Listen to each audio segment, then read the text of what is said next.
That 1/√5 is irrational. 1/√5 को हमें irrational यहाँ पर प्रूव करना है। चलिए हम लोग इसको यहाँ देखते हैं। चलिए इसका प्रूफ हम देखते हैं। हम ले लेते हैं कि let 1/√5 is a rational number. हम लोग 1/√5 को क्या कर लेते हैं, रेशनल नंबर सपोज कर लेते हैं, ठीक है। अगर ये पॉसिबल है, अगर ये पॉसिबल है तो लिख देते हैं कि इफ इट पॉसिबल। पॉसिबल तो है नहीं, लेकिन अगर ये पॉसिबल है तो हमने इसे क्या मान लिया, एक रेशनल नंबर मान लिया। तो हम लोग लिख सकते हैं कि by definition of rational number, rational number के डिफिनीशन से हम लोग क्या कर सकते हैं जी, कि इस 1/√5 को a/b लिख सकते हैं, where a and b belongs to integer and b not equal to 0। तो a/b के फॉर्म में होगा रेशनल नंबर, जहाँ a और b क्या है, इंटीजर है, और b नॉट इक्वल टू 0। तो a भी रेशनल तो दोनों इक्वल हो गए। हम लोग यह भी मान लेते हैं कि a और b में कॉमन फैक्टर 1 है, उसके अलावा और कोई नहीं है। तो a and b have no any common factor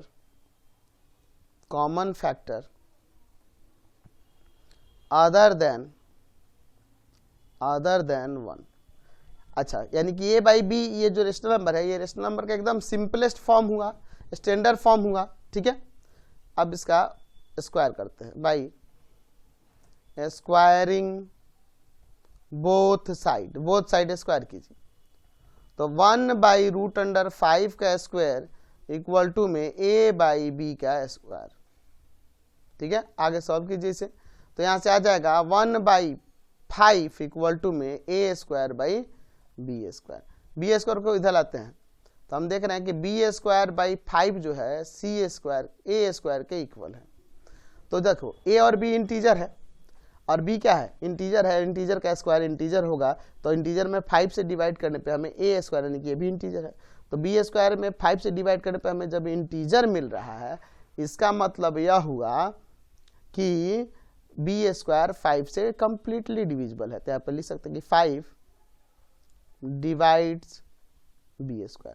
तो 5 b² को डिवाइड करेगा तो b को भी डिवाइड करेगा, तो यहाँ पर लिख सकते हैं कि 5 डिवाइड्स b।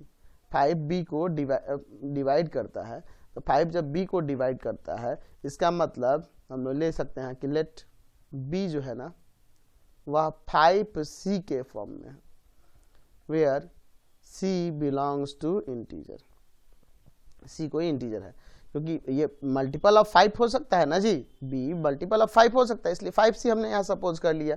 चलिए, तो अब इसमें हम लोग b का वैल्यू रखते हैं, तो क्या हो जाएगा यहाँ पर 5c का स्क्वायर बाई 5 इक्वल टू में a², यानी 25c² बाई 5 इक्वल टू में a²। 5 5 जा 25, इसको ले जाते हैं डिवाइड में, तो c² किसके इक्वल हो जाएगा, a² बाई 5 के। a² 5 ये क्या है, इंटीजर था, इंटीजर का स्क्वायर इंटीजर में जब 5 से डिवाइड कर रहा है तो हमें c² मिल रहा है, तो c क्या है, इंटीजर है, तो इसका मतलब a² 5 से कंप्लीटली डिविजिबल है, इसका मतलब 5 डिवाइड्स a²। तो 5 जब a² को डिवाइड कर रहा है तो a को भी तो डिवाइड करेगा ना, तो 5 डिवाइड्स a। तो a देख रहे हैं यहाँ इसमें और इसमें कि 5 a और b को दोनों को डिवाइड कर रहा है, इसका मतलब दोनों का a और b का कॉमन फैक्टर एक 5 दिख रहा है यहाँ पर। तो यहाँ पर लिख सकते हैं कि फ्रॉम फर्स्ट एंड सेकंड क्या हो रहा है, it follows that a and b have a common factor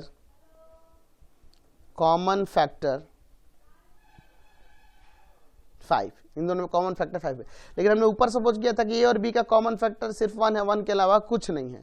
तो लिख सकते हैं कि this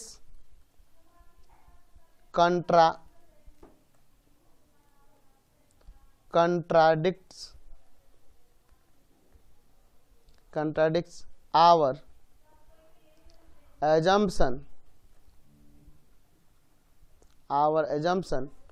that A and B have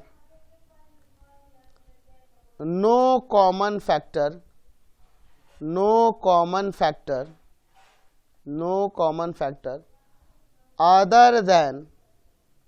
other than 1। ठीक है, 1 के अलावा और कोई कॉमन फैक्टर नहीं है, लेकिन हमने ऊपर देख लिया कि ए और बी का कॉमन फैक्टर 5 दिख रहा है, इसका मतलब ये उल्टा हो रहा है ना उसका। तो जब ये उल्टा हो रहा है इसका मतलब कि √1/√5 को जो हमने रेशनल सपोज किया तो वो भी गलत हो गया। तो यहाँ पे लिख सकते हैं कि thus our assumption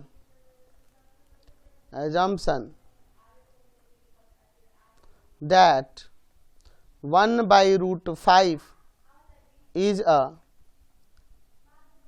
rational number is false। वो false हो गया ना। तो जब ये false हो गया कि 1/√5 रेशनल है, तो रेशनल नहीं है तो इसका मतलब इरेशनल है। यहाँ पे लिख सकते हैं कि hence 1/√5 is an irrational number. 1/√5 क्या है? एक इरेशनल नंबर है, ये हमने यहाँ पर दिखा दिया। समझ गए?